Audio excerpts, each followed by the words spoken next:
నమస్తే అండి. హరివాస్తులో మొట్టమొదటిసారిగా అందరూ విన్న ఒక మాట ఏంటంటే స్థాపత్య వేదం. అసలు చాలామంది వాస్తు చెప్పే వ్యక్తులు ఒక మాట చెప్తున్నారంటే ఏంటంటే, సార్ అసలు స్థాపత్య వేదం అనేది మేము వాస్తులోకి వచ్చి 30-40 సంవత్సరాల నుంచి మేము వాస్తు చెప్తున్నాము, అసలు స్థాపత్య వేదం అనే పదమే ఎక్కడ లేదు, మీరే సృష్టించింది అని చాలామంది మాట్లాడారంట. మరి నిజంగా అది సరైనదంటారా? ఒరిజినల్గా స్థాపత్య వేదం అనేది ప్రణవ వేదంలో నుంచి వచ్చిన ఒక భాగమే. అర్థమైందా? మనకు ఎన్నో వేదాలు ఉన్నాయి కదా, అందులో ప్రణవ వేదం కూడా. సో అందులోనే ఒక పార్ట్ అన్నమాట. అయితే ఇక్కడ వేదాలలో ఉన్న దాంట్లో స్థాపత్య వేదం అనేది పర్టికులర్గా ఒక గణితం తీసుకొని అలాంటి గణితాన్ని నక్షత్ర మండలి ప్రకారం డివిజన్స్ చేసి ప్రతి ఒక్క పిల్లర్ కానీ వాల్స్ కానీ గ్రామర్ ఆఫ్ కన్స్ట్రక్షన్స్ కానీ ఒక డోర్ పెట్టే విధి విధానాలు కానీ ఒక కిటికీ పెట్టే విధి విధానాలు కానీ మెట్లు పెట్టే విధి విధానాలు కానీ ఈ విధి విధానాల ప్రకారం ఒక టోటల్ ప్రొసీజర్ ప్రకారం ఉండేది స్థాపత్య వేదం. ఇలాంటి ప్రాపర్ ప్రొసీజర్ ప్రకారం మీరు నిజంగా ఒక ఇంటి నిర్మాణం చేయాలంటే అలాంటి ఇంటి నిర్మాణానికి ఒక స్థాపత్య వేదం నేర్చుకున్న ప్రొఫెషనల్ మాత్రమే చేయగలుగుతాడు. ప్రస్తుతం చాలామంది కూడా వాస్తు చెప్పే దాంట్లో మీరు అబ్జర్వ్ చేస్తే కేవలం సింపుల్గా జస్ట్ ఈశాన్యంలో డోర్ పెట్టండి, ఆగ్నేయంలో వంటగది పెట్టండి, అండ్ నైరుతిలో బెడ్రూమ్ పెట్టండి, వాయువ్యంలో బెడ్రూమ్ పెట్టండి, ఉత్తరంలో టాయిలెట్ పెట్టొద్దు, తూర్పులో పెట్టొద్దు, దక్షిణంలో టాయిలెట్ పెట్టండి, పడమరలో పెట్టేసేయండి, సెప్టిక్ ట్యాంక్ వాయువ్యంలో పెట్టేసేయండి, గేట్ పూర్తి ఈశాన్యంలో పెట్టండి, తూర్పు ఈశాన్యం పెట్టండి, ఉత్తర ఈశాన్యం పెట్టండి. కేవలం కొన్ని సింపుల్ బండ గుర్తులు లేదంటే కొండ గుర్తులు అంటారు కదా, మన పావురానికి కొన్ని కొండ గుర్తుల ద్వారా వెళ్తూ ఉంటుంది. అదేవిధంగా కొన్ని డిఫాల్ట్గా ఒక 10-15 సూత్రాలు అనేవి తీసుకొని అలాంటి సూత్రాల మీద ఈజీ వేలో ప్రయాణం చేసేవాళ్ళు ఇలాంటి ప్రాపర్ నియమాల ప్రకారం ఒక ఇంటి నిర్మాణం చేయాలంటే చాలా చాలా కష్టమైన వర్క్ అండి. అర్థమైందా? నేను ఒక ఎగ్జాంపుల్ చెప్తాను. రీసెంట్గా నేను ఒక మూవీ చూశాను, అంటే మన తెలుగులో పాత సినిమా.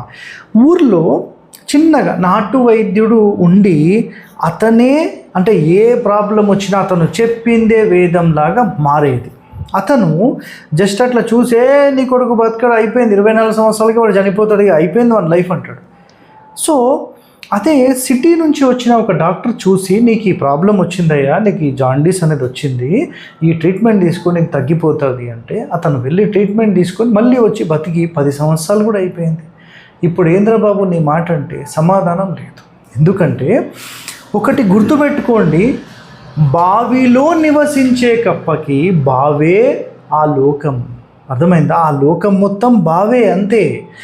కానీ నిజంగా బావి నుంచి బయటికి వచ్చి ప్రపంచంలో ఎవరైతే ప్రొఫెషనల్స్ ఉన్నారో అలాంటి ప్రొఫెషనల్స్ దగ్గరికి వెళ్ళి మీరు నిజంగా ఒక ఇంటి నిర్మాణం చేసే విధి విధానాలను గనక మీరు తెలుసుకొని అలాంటి విధి విధానాలను నిజంగా పాటించడానికి వెళ్తే నిజంగా మిమ్మల్ని దగ్గరికి రానిస్తారంటారా? చాలా కష్టమైన వర్క్ అండి. అర్థమైందా? ఉదయాన్నే లేచి మాకు పొద్దున్నే కాఫీ కావాలి, బెడ్ కాఫీ కావాలి, దాని తర్వాత ఇష్టం వచ్చినట్టు మేము తింటాము, మధ్యాహ్నం తింటాము, పంటాము, మాకేమీ కాదు, సాయంత్రం మేము ఇట్లానే ఉంటున్నాం 30 సంవత్సరాల నుంచి మాకు ఏది కాదు అనేది ఒక లైఫ్ కాదు. ఒక హెల్త్ పరంగా మనం బాగుండాలి అంటే, మన శరీరం బాగుండాలంటే కొన్ని ప్రొసీజర్స్ అనేవి ఉంటాయి. అర్థమైందా? పొద్దున్నే లేవడము, దంతధావనం చేయకముందే అంటే బ్రష్ చేయకముందే మీరు నీళ్లు తాగాలి, నీళ్లు కూడా స్లోగా తాగాలి, కొంచెం కొంచెంగా తాగాలి, సెలైవా అంత లోపలికి వెళ్ళాలి, తర్వాత వాష్రూమ్కి వెళ్తాము, దాని తర్వాత దంతధావనం అవుతుంది, మళ్ళీ స్నానం చేస్తాం, స్నానం చేసిన తర్వాత గంట తర్వాతనే భోజనం చేయాలి, టిఫిన్ చేయాలి. సో ఈ టిఫిన్ కానీ భోజనం కానీ చేసే టైంలో మెల్లిగా నములుతూ తినాలి. సో ఇలాంటి కండిషన్స్ అన్నీ పాటిస్తే మీకు జీవితంలో బీపీ రాదు, షుగర్ రాదు. ఎందుకంటే నేను ఒక ఆయుర్వేదిక్ డాక్టర్ కాబట్టి వీటి యొక్క విధి విధానాలు నాకు తెలుసు. అదేవిధంగా ఒక ఇంటి నిర్మాణం చేయాలంటే అసలు ఎలాంటి ప్రొసీజర్స్ ఉంటాయి? చాలామంది పాటిస్తున్నారా మరి? నిజంగా స్థాపత్య వేదం అనేది అసలు ఎన్నో నియమాలను ఒక ప్రాపర్ అలైన్మెంట్ బేస్డ్లో సెట్ చేసిన ఒక గ్రంథం అనేది ఉంది. అలాంటి గ్రంథము డైరెక్ట్గా మీరు చాలామంది నాకు క్వశ్చన్ ఏం వేస్తారంటే, ఆ బుక్ ఏందో మాకు చెప్పండి, మేము చదువుకుంటాం. ఇది ఎట్లుందంటే, సార్ మా అబ్బాయికి కడుపులో ఇట్లా సమస్య వచ్చింది, మీరు ఏ పుస్తకం చదివారో చెప్పండి, నేను కూడా అట్లనే ఆపరేషన్ చేస్తాను, నాకు 2 బ్లేడ్లు ఆ కుట్టే సూదులు ఇమ్మని చెప్పాడంట మీలాంటి వాడి. అర్థమైందా? అట్లా ఉండదు. ఏదైనా ఒకటి గుర్తుపెట్టుకోండి, ఒక ప్రొఫెషనల్గా మారిన తర్వాత అతను తన యొక్క లైఫ్ టైంలో ఎక్కడ ఏం చేశాడు, వాళ్ళ లైఫ్ ఎలా ఉంది, సో కట్టిన తర్వాత ఎలా ఉంది, ముందు ఎలా ఉంది, వాళ్ళ జాతకం ఎలా ఉంది, మళ్ళీ భూమి లోపల ఏమైనా దోషాలు ఉన్నాయా, వీటన్నింటినీ అబ్జర్వ్ చేసుకుంటూ ముందుకు వెళ్ళి దాన్ని మొత్తం ఒక ప్రాపర్ అలైన్మెంట్ బేస్డ్ మీద కట్టిన తర్వాత అబ్జర్వ్ చేసేది ఒరిజినల్ శాస్త్ర నిపుణుడు అంటాం. కానీ ప్రస్తుతం ఎట్లా అంటే ఈశాన్య ద్వారం పెట్టించడం, అవాళ్ళు సూపర్ ఉన్నారు, ఇట్లా కాదు.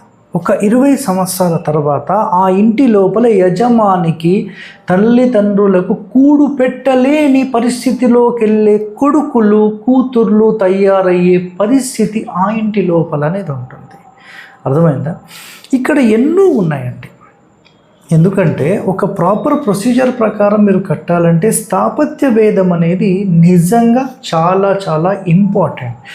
బాబు సార్ హిమాద్రి, ఇప్పుడు స్థాపత్య వేదం అనేది అసలు ఎలా వచ్చింది, అసలు ఎందుకు మనం పాటించాలి అనే కొన్ని పాయింట్స్ అయితే నేను చెప్పిన. సో నీ వర్డ్స్లో కొన్ని ఇంపార్టెంట్ ఇన్ఫర్మేషన్స్ ఏమున్నాయి ఒకసారి నువ్వు కూడా చెప్పు. ఓకే సార్, నమస్కారం అండి. స్థాపత్య వేదం అనేది చాలా కొన్ని వేల సంవత్సరాల నుండి వచ్చిందండి. మన మయ మహర్షి చేత రచించబడినది. వేదాలు మనకు 4 అండి.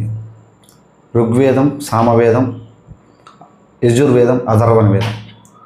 ఈ లాస్ట్ అథర్వణ వేదం నుండి మనకు ప్రణవ వేదం, అంటే దాంతో ఒక పార్ట్ అనమాట ప్రణవ వేదం. ఆ పార్ట్ నుండి మనకు స్థాపత్య వేదం అనే మయవాస్తు అనేది స్వీకరించబడింది.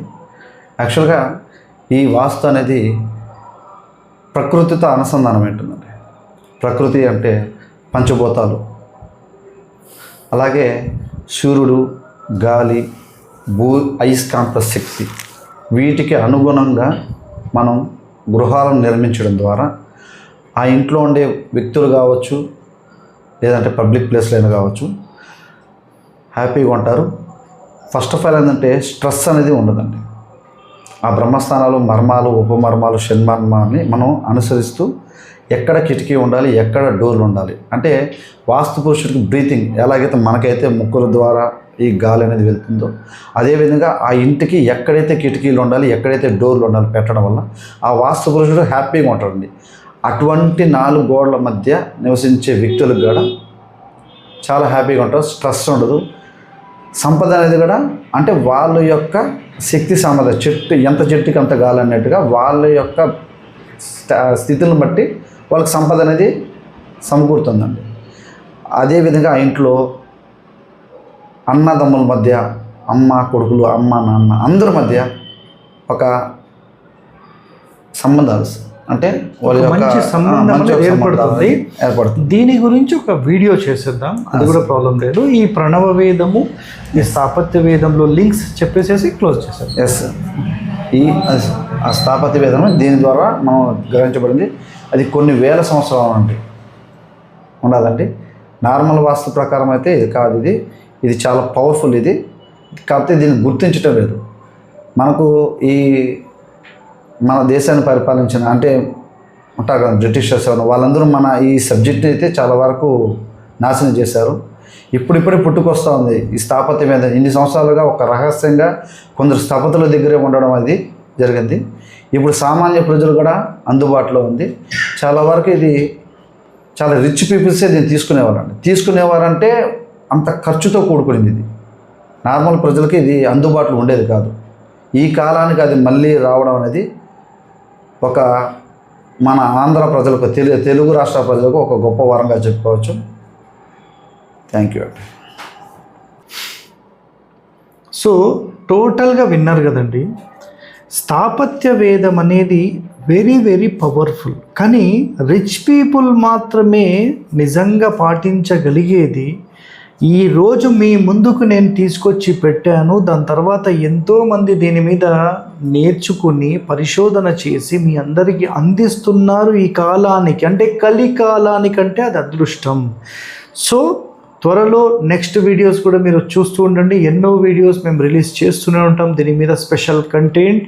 సో ఆ వీడియోస్ అన్నీ చూస్తే నిజంగా ఎంత అద్భుతం రా బాబు, నిజంగా మనం ఎందుకు పాటించలేదని బాధపడే పరిస్థితికి మీరు వెళ్తారు. అర్థమైందా? సో ఫైనల్గా ఈయన హేమాద్రి, ఈయన వచ్చేసి తిరుపతిలో ఉంటారు. ఎవరికన్నా ఏమైనా సలహాలు కావాలంటే మీకు డిస్క్రిప్షన్లో ఆయన నంబర్ కూడా ఉంటుంది. మీరు ఆయనకు కూడా కాల్ చేసి మీరు ఏదైనా సలహాలు కావాలంటే తీసుకోవచ్చు. Okay, stay tuned to our channel. Thank you.